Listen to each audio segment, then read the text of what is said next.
Test. So yeah, looks like I'm good. Okay. I'm Phil Wyman, and this is the Wild Theology Podcast, where the world, the humans in it, and God are all wilder than we've been told. That's your intro. So, you'll get philosophy and theology and crazy stories that come from 30 years of pastoring, boring, 20 years of festival work, whatever, and the mud and blood of wrestling with the living in the spaces angels fear to tread. Ooh, trying to sound interesting, are we? Yeah, you think you got something to say? Yes. Yeah, that's the problem, dimwit. I'm a lot smarter than you think. Yeah, you tightened your shoes this morning. Whatever. We're Phil Wyman, and this is Wild Theology, where you get to argue with your own ideas. And lose. That's the point.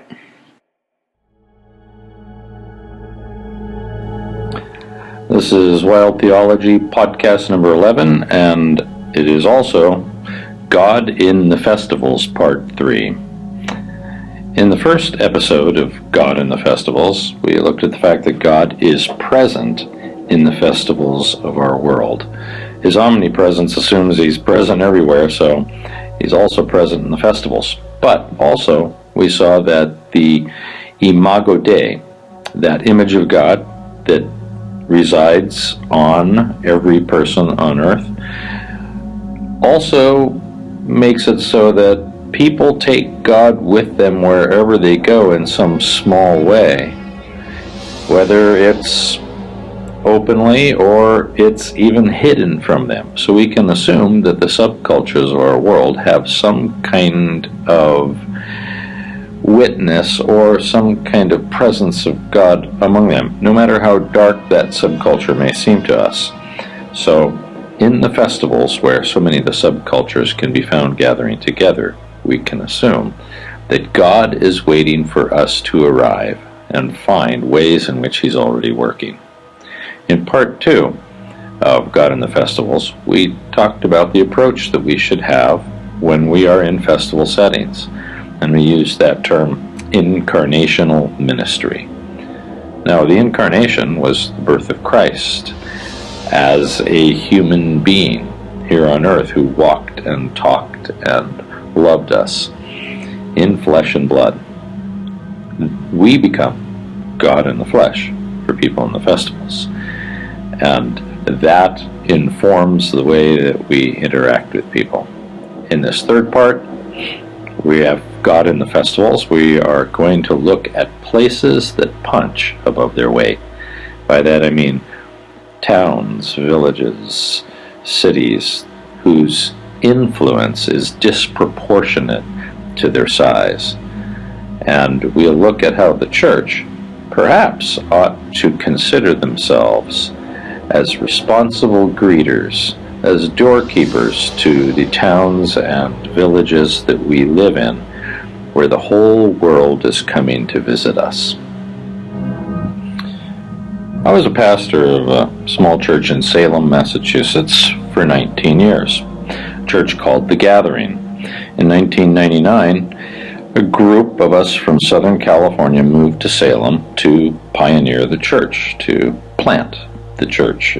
And our thought was that we wanted to be gracious and giving and loving to the entire city. It wasn't our job to pastor just the people who would come to our church, but somehow to be pastors to the whole city. This is a thought that is not common in evangelical churches.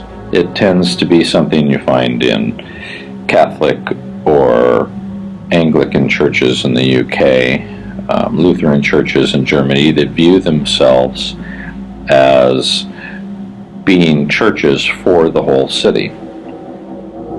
Well, our view was that how we behaved as Christians before the city had an impact on how people felt about Christianity as a whole. In the world we live in right now, many people have a very negative view of the church, and our behavior potentially could change how they viewed the church.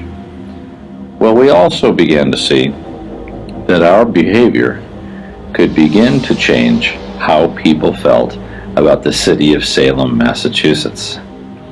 As most people know, Salem is one of those quirky cities with an interesting history and perhaps an even more interesting present. 1692 and 1693, the famous Salem witch trials occurred, in which people were accused of being witches and 20 people were put to death, 19 hung and 1 pressed to death. But today, Salem is still a place of witches. A city of 42,000 people has at least a dozen witchcraft shops, and it has a Halloween season that lasts for an entire month.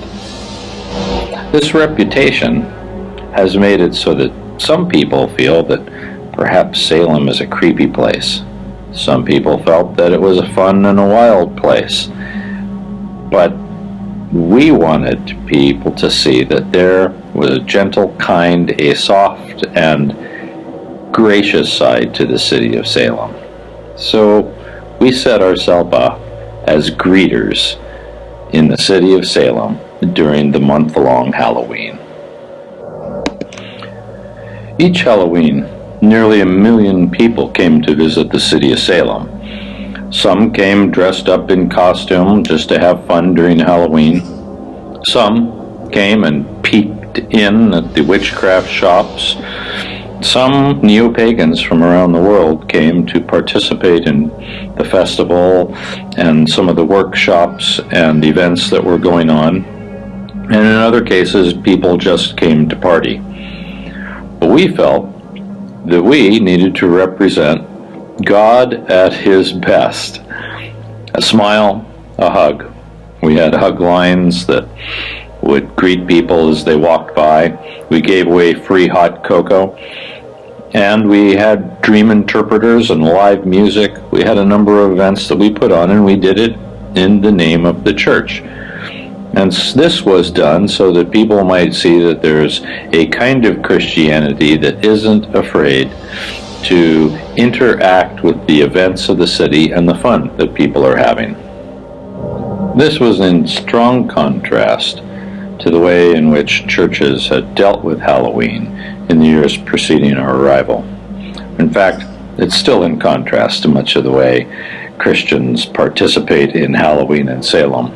Every year, people come with bullhorns and signs preaching about hell and fire and brimstone, that those who celebrate Halloween will be going to hell. They yell about gays and lesbians and say that the Pope is going to hell. And in a Catholic town, such things are not exactly the best way to win friends and influence people.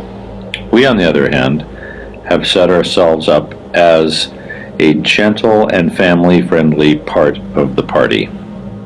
And this has caused a number of people to see that there are Christians who do things in a different way.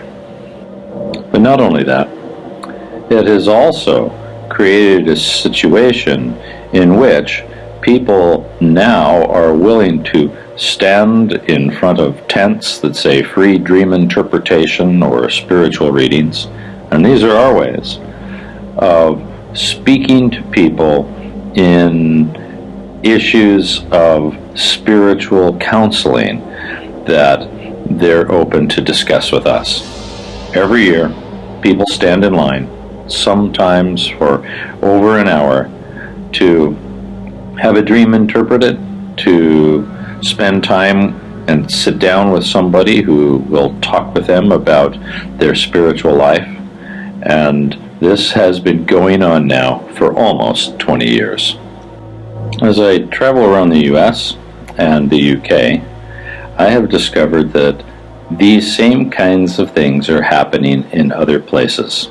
Salem is not the only town that punches above its weight. It's not the only place that is small and yet famous. I've discovered that in Glastonbury, England, there are people who have a positive presence of the love of God, and they do so in a town that is strangely influential in its New Age and neo-pagan influence. And they're presenting a side of the church that is not angry, but is loving. There are cities like Edinburgh, Scotland. It's not a small town. 500,000 people is a pretty good-sized city. But 5 million visitors every year to the Fringe Festival come to experience something a little bit deeper. It's a place of art and drama and music.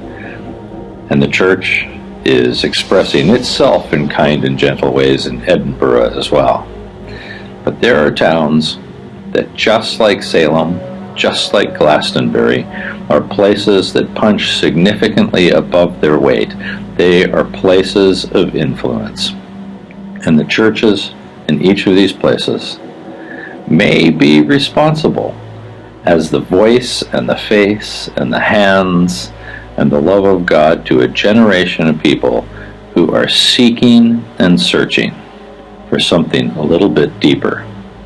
It may be that they're seeking in your city, in your town, because festival towns are those places that punch above their weight, and people are running there to experience something a little bit more significant. When our workaday lives become too busy for us to stop and think about the deep spiritual things, we often run to places where we can find those things. Salem, Massachusetts is one of those. And your town, places like Glastonbury, England, Avebury, England, Hay-on-Wye on the border of Wales and England, Penzance, Cornwall, Edinburgh, Scotland, Austin, Texas. These are the places people are running. And the church in those locations is the greeter at the gates of the city.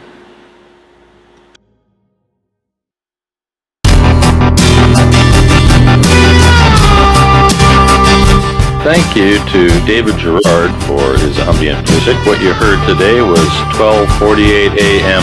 Black Rock, and you can find more of his music at bandcamp.ambientism.com. If you'd like to support this project, you can do so here on Patreon for as little as $1 a release, and at the most, that's $4 a month. Why on earth would anybody want to support us? Well, I think we're pretty cool, and maybe some people believe in what we're doing. Oh, come on, you believe that? Yeah. Don't you ever think you're just a little too weird for the average person? Yeah, sometimes.